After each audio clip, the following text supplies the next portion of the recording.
What's going on, everyone? Juicebags here, and welcome back to some Dungeon Defenders 2. Ever since Chaos 9 came out, everybody's been screaming in the comments, Skeletal Archers, Skeletal Archers, and oh yeah, there's no reason to think that Skeletal Archers would be anything but spectacular in Chaos 9. They're just absolutely glorious in Chaos 8, and no difference here. So we are here on Chaos 9, the Forest Biome, our good old faithful tester map, and we're going to put these Skeletal Archers to the test. Now, I'm going with no antis and no diverse mods, so we're just getting a good look at the raw power of the Skeletal Archer. Of course, we're using Defense Rate and Piercer Servo, and then I also have Defense Range Servo on there to give him just a little tickle of extra range. Now, with Defense Rate, of course, we are going with the double stack, Destruction and Mass Destruction, and Double Tap is the glorious shard that took these archers up to the next level, no doubt. So let's go ahead and start it off and build things out, and what do we want to do? Well, besides the Skeletal Archers, we are also going to use a Buff Beam. We're going to use a Boost Aura, and then we're just going to throw Destructive Pylon on a Lightning Strikes Aura. Throw Destructive Pylon on anything, really. Let's see, how do we want to do it, and how much are we going to have to spend? This map, of course, you really get to spend it out, which is quite nice. Let's see, do we want to go 4? Or do we even want to do 5? I almost feel like 5 might be a better choice. Let's center these a little bit better in the lane. And we'll go with 5 of these bad boys. Let's see. If we go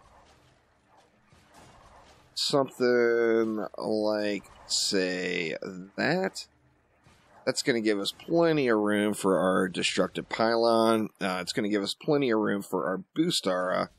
And we should be good and just beast mode right here off of this. Let's see, that's 260. We still have it left. Now remember, the Wyverns are a ranged enemy. A Reflect Beam is the counter for them. You slap that Reflect Beam down, and it's pretty much GG's. So let's go ahead and throw a Reflect Beam across the way here, too. Not using the Reflect Beam for anything other than reflecting, so, you know, not really important what goes on that. I think that will be more than sufficient. 330 DU spent. Let's see, what do we want to do here? Let's do the same thing.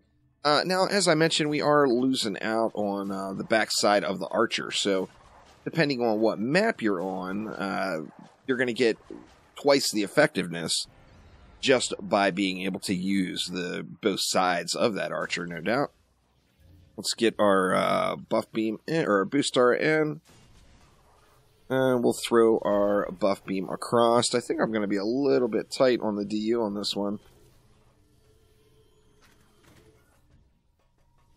Yeah, we're going to be a little bit over, so wherever I can. In fact, you know what? Let's save a little bit by going with just one Reflect Beam node. That's not going to be enough to completely answer that problem, but it will give us a little bit of protection there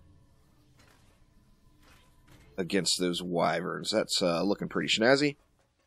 Let's see. We're going to be 10 DU short, so we're going to have a weak lane on this one.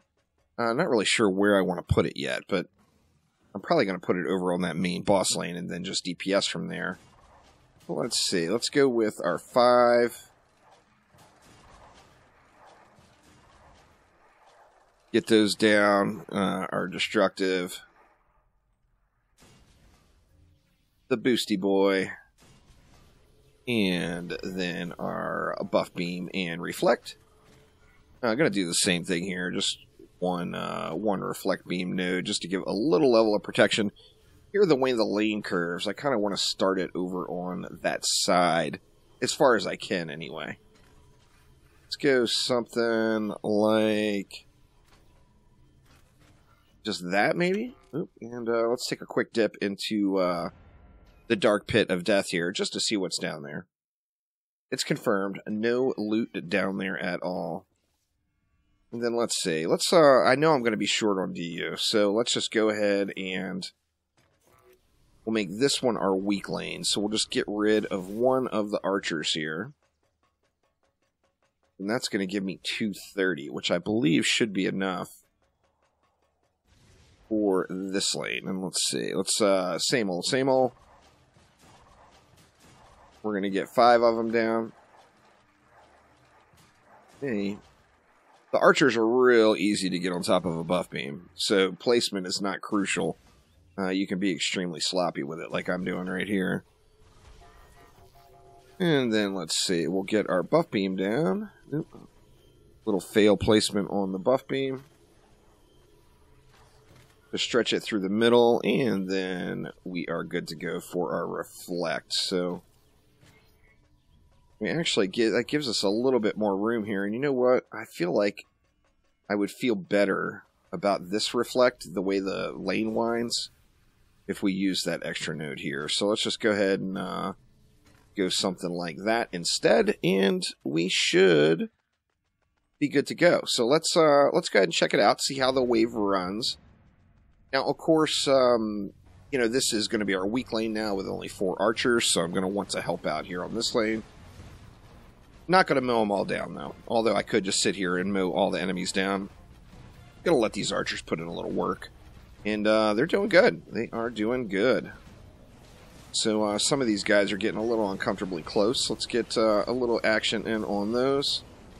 Little Lady Orc action. Of course, just like any other map, having a little bit of crowd control down would make a huge difference. So one or two...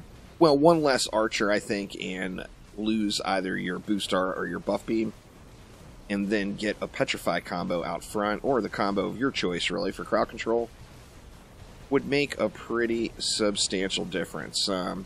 Taking a look around as we get some upgrades in, of course, it's going to be a whole different map. The mini-map definitely looks a little sketchy here for Wave 1, but remember, we're also using no antis, no diverse, so we're not using any of the 2 meta setups to get this done. Just checking just the raw power of the archers themselves. And we are looking good. So, nice and smoked. Now, you know, these being my stronger lanes, or lanes that I want to ignore, I'm going to upgrade them first. So let's grab the mana. We'll head on over to this side. Now, getting a few upgrades in will make a pretty big difference here. Go ahead and smack that one, and that one. Actually, you know what? Let's throw one more up on 3 of these. Then that will not give me enough mana to do everything, but that flyer lane over there will be a non-issue now. So we'll get 3 of those. We'll get, what, 4 of these, just because... There we go. We'll drop 4 of them down, and let's let it fly once again. And see, now, having the reflect beams in, of course, gives you a little bit of insurance. However, it's certainly not required. If you're killing the wyverns prior to them getting down to where they're going to take out your archers, then the reflect beams are a non-issue. But just throwing them in for that little bit of insurance. And here we go into wave number 5. So, of course, we've got the final wave here. We're going to have bosses out the what. There's going to be, you know, a little bit more running around on this one. But, you know, considering not using any antis and not using diversity at all, the archers are pretty darn powerful. Pretty darn powerful. Now, I think the ideal build for this one would probably... Well, it depends on the map. Ideally, I think defense rate, anti-melee, and anti-chaos would be a great choice. Controller, not so much in Chaos 9, as, you know, of course, everyone's got controllers stacked all over everything. However, you've got a mob that gives some immunity to crowd control, so controller is just not going to be as effective as we would like, that is for sure. And although I'm using the archers kind of in an improper format as far as not taking advantage of one side of them, it does make for some nice assassin clearing, though, as, you know, you've got a side of archers that aren't being used at all. So if you hang back here when the assassins pop, then, of course, they're just going to get stripped right off. Now, taking a look around, it appears like everything is burning hard. Oop, I think I I may have done that archer in there. Let's get the old smackdown on Malthius. And looking like GG's. So, yeah, the Skeletal Archer in Chaos 9 is quite the powerhouse, no doubt. Of course, Chaos 9, there's a lot of options. There's no, oh my god, must use this defense.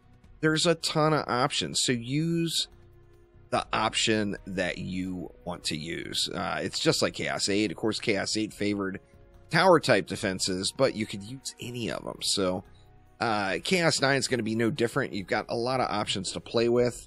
Of course, adding in a little bit of crowd control is always going to be a little bit more effective. And let's check the old trash tier RNG and see if this is the time, if this is the moment, after all of these years, will there finally be a 10 out of 10 up here in the box? I'm assuming no, because it's been a lot of tips. Oh, no, we get a straight old STFU and GTFO. We're not going to give you no loot. Dungeon Defenders 2, of course, has no bugs whatsoever anywhere. But anyway, thanks a ton, y'all. Hopefully everyone's having a wonderful start to your week. And I will see ya next time around. Take it easy.